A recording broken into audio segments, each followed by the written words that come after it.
Hola, en esta presentación de diapositivas comenzamos a mirar el capítulo 7, que es el capítulo que se dedica a la morfología verbal. Entonces, todas las formas verbales enteras, qué tipo de morfología encontramos en las diferentes formas.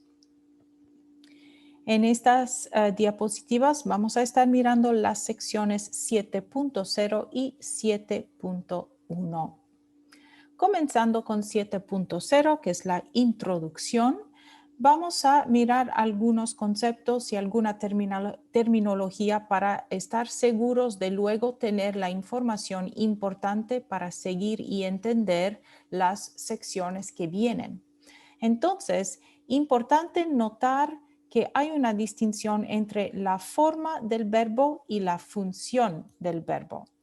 Comenzando con la forma del verbo. La forma del verbo consiste en la raíz y en los sufijos gramaticales. A veces también puede haber un prefijo, pero normalmente esos prefijos son los mismos que se usan para otras palabras de las clases abiertas. Importantemente, la forma consiste en precisamente raíz y afijos, en este caso sufijos gramaticales. La función del verbo es lo que se señala en el enunciado, es el significado, ¿no? Entonces, puede haber casos donde la forma y la función no son la misma cosa. Así que solo recordar esto para el futuro cuando vayamos a ver esos casos en particular. Continuando con estos conceptos, entonces, la morfología versus la perífrasis. La morfología se refiere a todos los afijos del verbo. Prefijo es un morfema léxico, pero mayormente con los verbos estamos hablando de los sufijos, las conjugaciones. Y por eso nos referimos a la morfología como la síntesis o la morfología sintética, porque eso es como hemos visto una de las características del latín, era que era una lengua altamente morfológica, altamente sintética, muchos afijos. Entonces, la morfología usa los afijos para crear una palabra simple como hablas.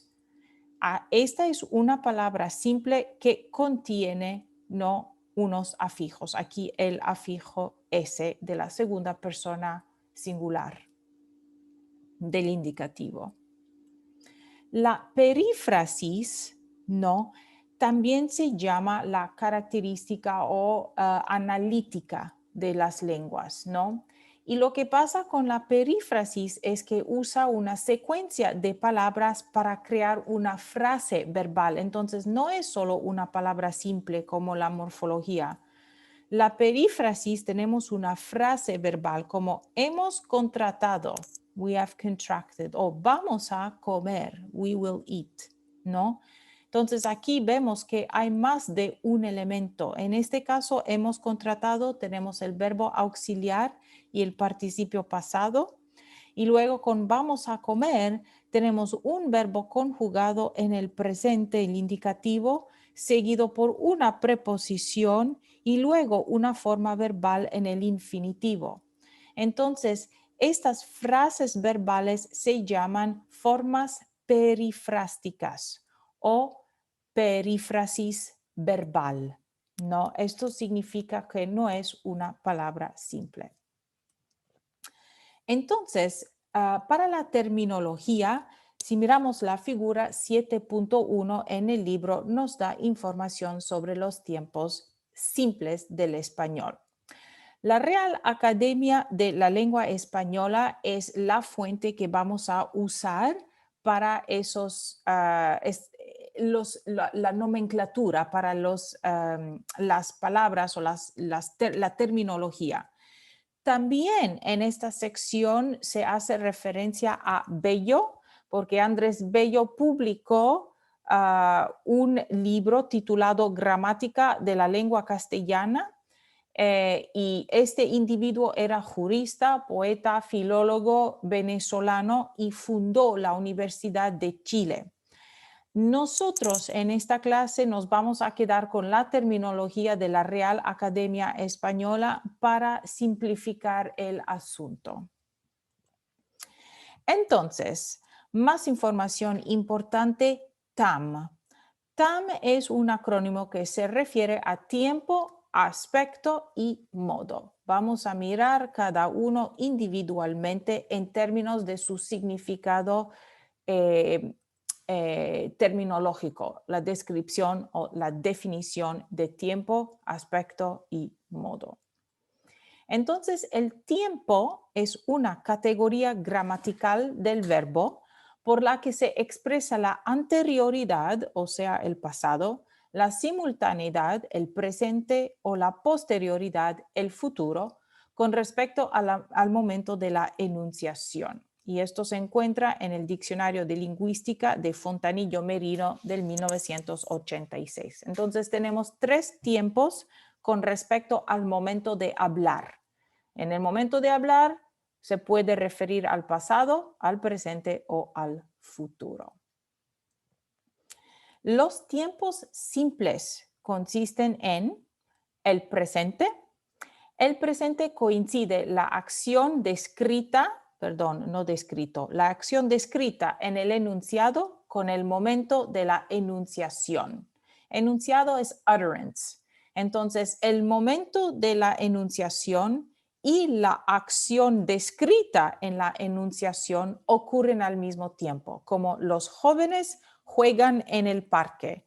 El momento de hablar es el mismo momento del momento en que los jóvenes juegan en el parque. Por eso decimos que el tiempo es presente.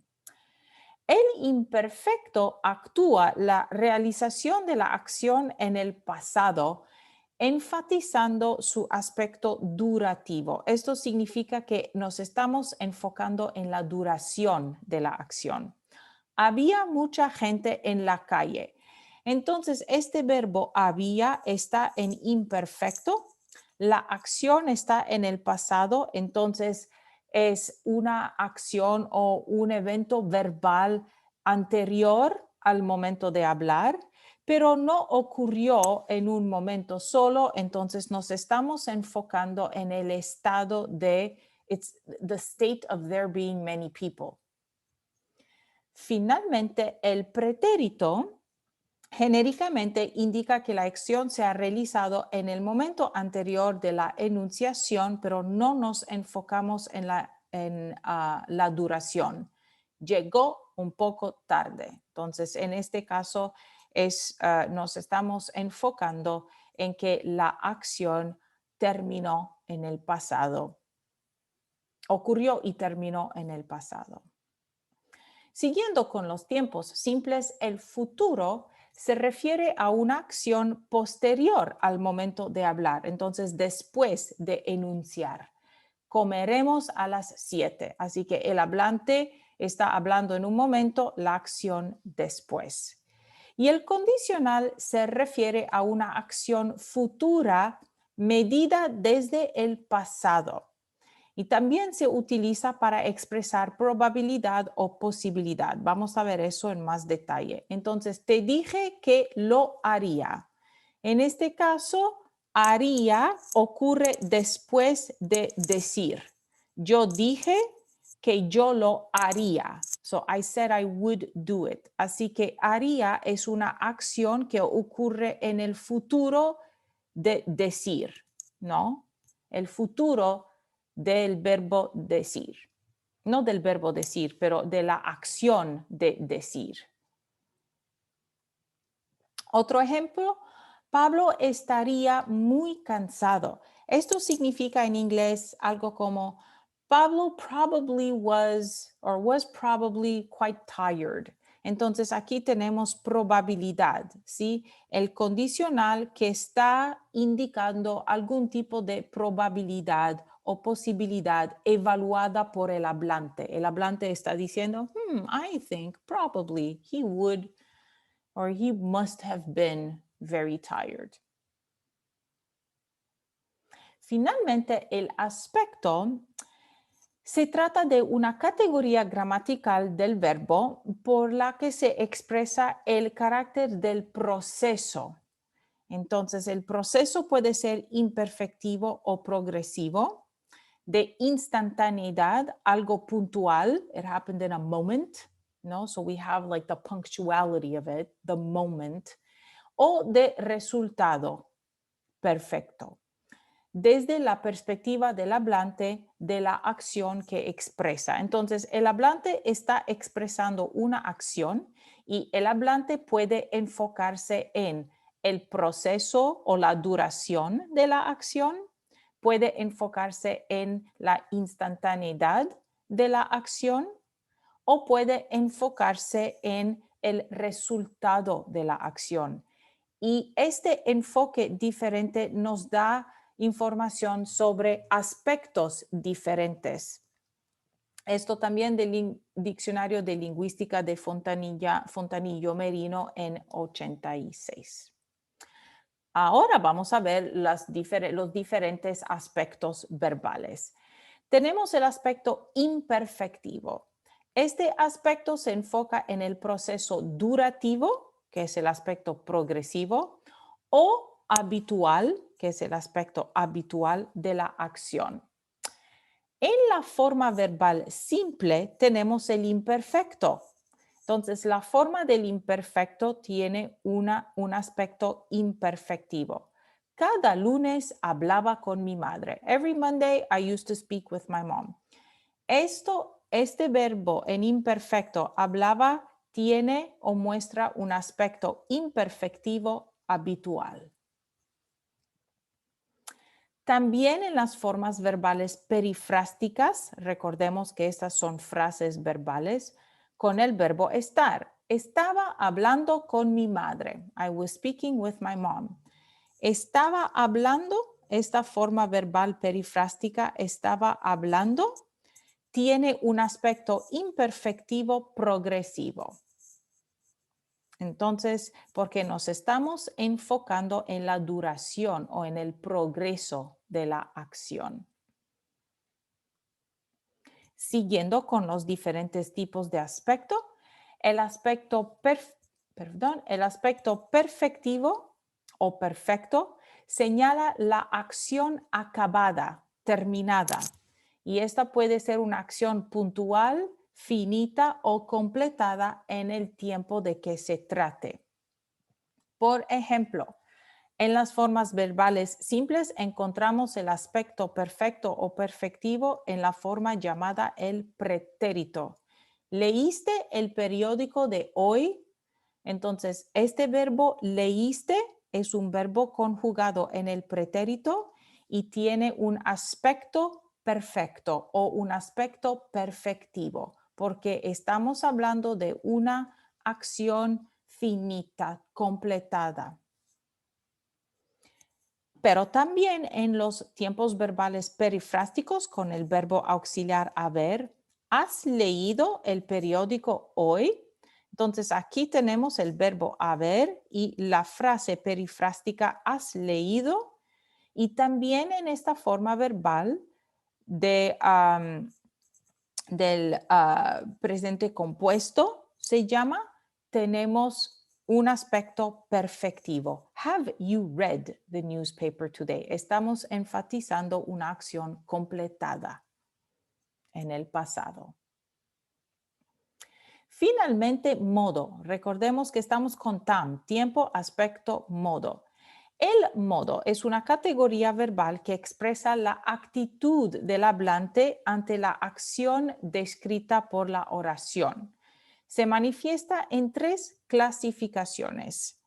El modo de neutralidad o objetividad por medio del indicativo, de participación subjetiva del hablante por medio del subjuntivo o de imposición de voluntad por medio del imperativo. De nuevo, del Diccionario de la Lingüística de Fontanillo Merino en 1986. Vamos a ver los modos verbales. El modo indicativo señala la acción como un dato, dato es data, factual, ¿no? O cierto, sin la afectividad del hablante. Carl Wilhelm von Humboldt fundó la Universidad de Berlín. Fundó está en indicativo, es un hecho, un dato factual. El modo subjuntivo se usa cuando la acción se presenta como probable, dudosa, deseable, etc. Y por tanto señala la irrealidad o la subjetividad. Entonces aquí tenemos un aspecto subjetivo del hablante que entra dentro de la forma verbal. Tal vez no venga a la fiesta. Entonces aquí tenemos una forma verbal venga en subjuntivo, ¿no? Y tenemos este tal vez que nos ayuda a ver que no hay certidumbre, no es un hecho o un dato factual, no es yo fui a la fiesta, no, es maybe I won't come, maybe I'll go, maybe I won't go. Tenemos esta subjetividad o irrealidad porque no sabemos exactamente. Y luego el modo imperativo se usa para expresar una acción en una forma de orden, mandato o sugerencia, como léalo. Este lea, lo es el pronombre de objeto directo, pero lea es you, usted, ¿no? Léalo, es la forma del imperativo, el mandato. La persona verbal, también importante, marca la diferencia del hablante, primera persona, oyente, segunda persona, y objeto, tercera persona de la conversación. Entonces, no tenemos mucha tarea, tenemos es el hablante, primera persona, perdón, tenemos es el hablante, primera persona. Pero el oyente sería tú tienes mucha tarea, entonces tienes marcaría la segunda persona y algo como